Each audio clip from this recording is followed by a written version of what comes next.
સમાચારમાં આગળ વધીએ તો ફૂડ એન્ડ ડ્રગ વિભાગનો સપાટો નકલી કોસ્મેટિક વિરુદ્ધ મોટી કાર્યવાહી કરાઈ છે। સુરત, કેશોદ અને ગાંધીનગરથી નકલી કોસ્મેટિકનો 1 કરોડનો જથ્થો જપ્ત કરાયો। ફૂડ અને ડ્રગ વિભાગે 14 નમૂના લઈ તપાસ માટે મોકલ્યા।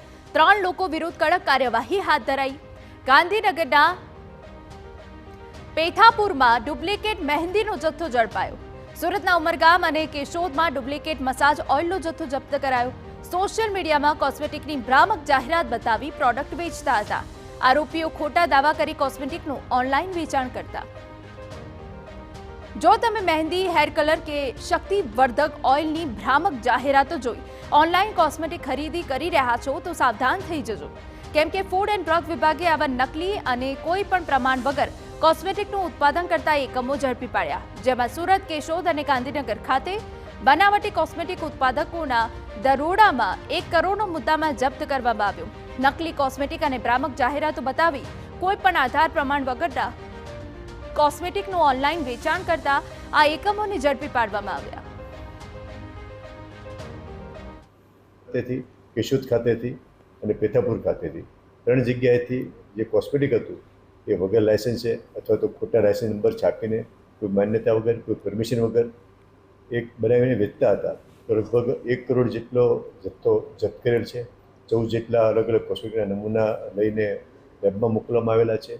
અને આ જે લોકોની મોડસ ઓપરેન્ડી હતી તે ઓનલાઈન પ્લેટફોર્મથી અમુક લોકો વેચતા હતા। ફૂડ એન્ડ ડ્રગ વિભાગ દ્વારા ઉત્પાદનોમાંથી 14 નમૂના લઈ તપાસ અર્થે મોકલવામાં આવ્યા।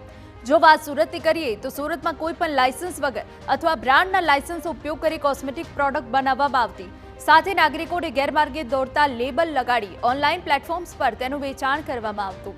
બીજી તરફ સુરતની જ વિકસટી આયુર્વેદા માલિક દ્વારા સોશિયલ મીડિયાના માધ્યમથી બનાવટી કોસ્મેટિકનું વેચાણ કરવામાં આવતું, જ્યારે ગાંધીનગરના પેથાપુરમાં દુલ્હન એન્ટરપ્રાઇઝના સંચાલક દ્વારા બ્રાન્ડેડ કંપનીની ડુપ્લિકેટ કોસ્મેટિક પ્રોડક્ટ મળી આવતા કાર્યવાહી કરાઈ છે।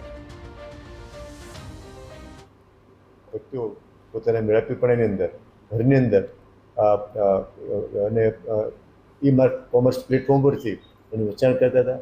એમાં અલગ અલગ મસાજ ઓઇલ, હેર ઓઇલ, શક્તિવર્ધક ઓઇલ એવા ક્લેમ કરીને, ખોટા ક્લેમ કરીને લોકોને મિસગાઈડ કરે એવા કોસ્મેટિક બનાવીને વેચતા હતા।